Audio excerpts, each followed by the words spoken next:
So, what's the A7 IV like for photography?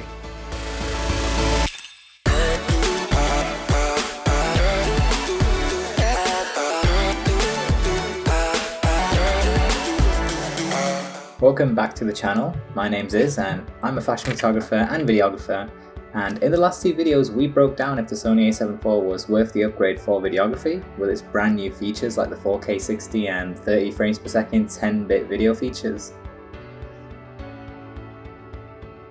So definitely check both of those videos out if you're interested in this camera for videography.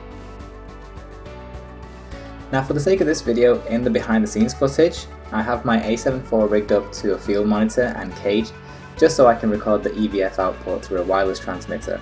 That way you can see what I see when I'm shooting.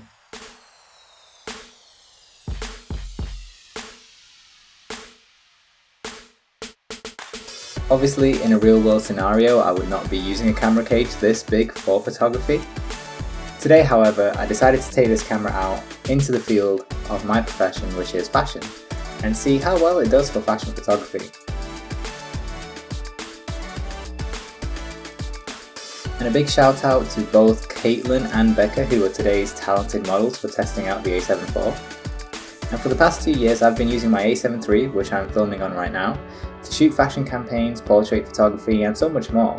It really has been and still is an incredible camera that I can always rely on to use professionally or just as a hobby. For me, the 24 megapixels on the A7Iv was more than enough, as most of my content is often used for online web and social media platforms.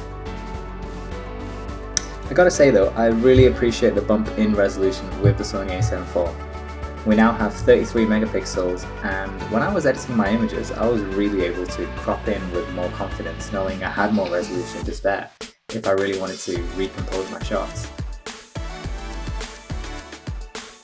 With that bump in resolution, there does come one drawback on the A7 IV, which is how many frames per second you can shoot in the photography mode.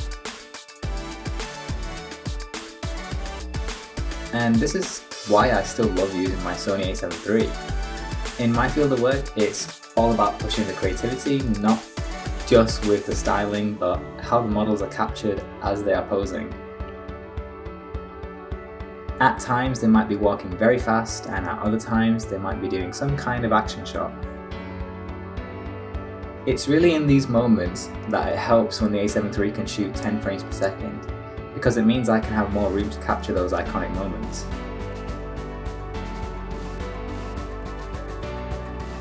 The A7 IV, however, can only do 6 frames per second when you're shooting uncompressed RAW.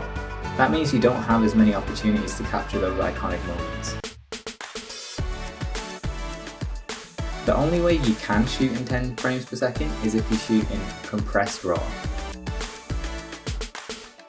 Now, I still have to do a lot of testing whether there is a noticeable difference between the two formats, 6 frames per second versus 10 frames per second, uncompressed versus compressed. But I always just love to use uncompressed because it just guarantees me the full range of quality possible. So, did this limit my creativity? Only for action shots, but that seems to be the running theme for this camera. Kinda win some, you lose some. The processor is just not fast enough to be able to capture 10 frames per second with the increase in resolution. And I really hope in a firmware update they give users the option to have an uncompressed 24 megapixel format which can shoot 10 frames per second uncompressed. That would be a happy compromise at least.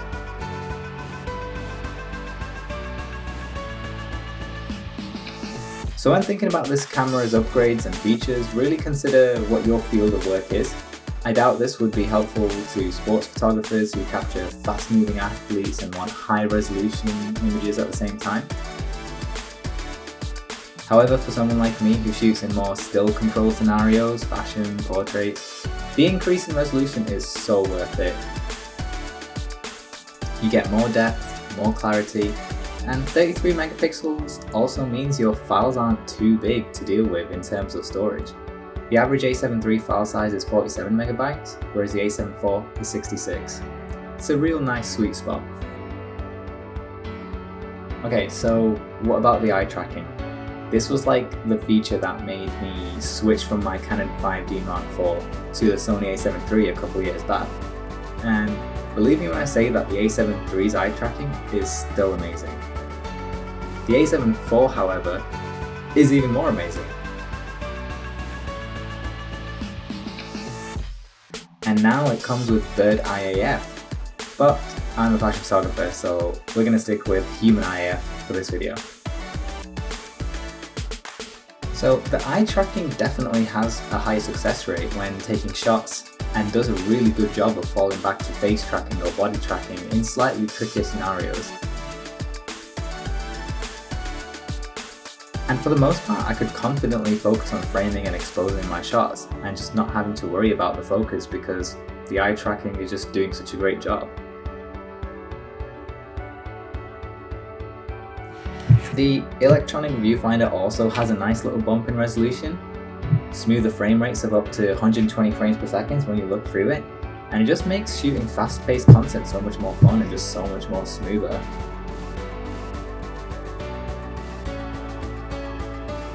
I guess what I'm trying to say is that there is just a lot of quality of life improvements in this camera even when it comes to photography.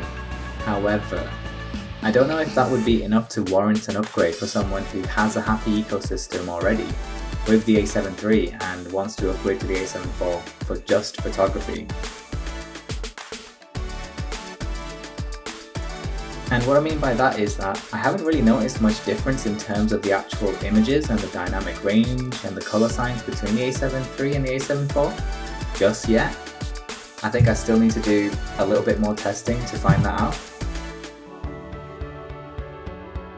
But I will say this one feature right here, this just might persuade some people. One of the biggest drawbacks on the A7 III is the lack of a flip screen. It really used to hurt my confidence when I wanted to shoot in low angles or just tight space scenarios. But now I can get a little bit more creative, and that goes a long way in my field of work because it means I can just be a little bit more experimental with a variety of angles and try and capture those iconic moments. And speaking of iconic, I also adapted an APS-C crop Canon fisheye lens onto the Sony A7 IV, and shout out to Chris for that lens. And I wanted to use this lens just to try and get some throwback Y2K era captures that you may have seen in iconic music videos in the early 2000s. But because this is an APS-C lens, that means I would have to either set the camera to crop mode or manually crop in myself to get a clean image without the black borders.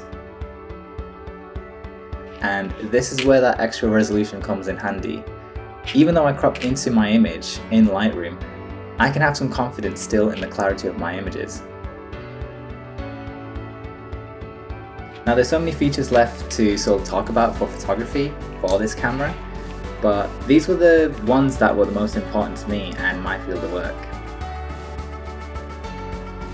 And so I'll be honest, if I was upgrading to this camera from the A7 III for just photography, it would be a tough sell. But because I'm a hybrid shooter, the upgrades in videography and photography features is a reasonable balance of everything I could ask for at a fair price, and no doubt the firmware upgrades will make it even better. So I hope you enjoyed my top feature breakdowns for the Sony A7 IV for fashion photography. I'm really loving my time exploring this camera, and I have so many more videos to make on it, and you can come on that journey with me weekly by liking, subscribing, and hitting that notification bell. And now I'll leave you all with some more content from today's fashion shoots. Thank you so much for watching, and I'll see you guys on the next one.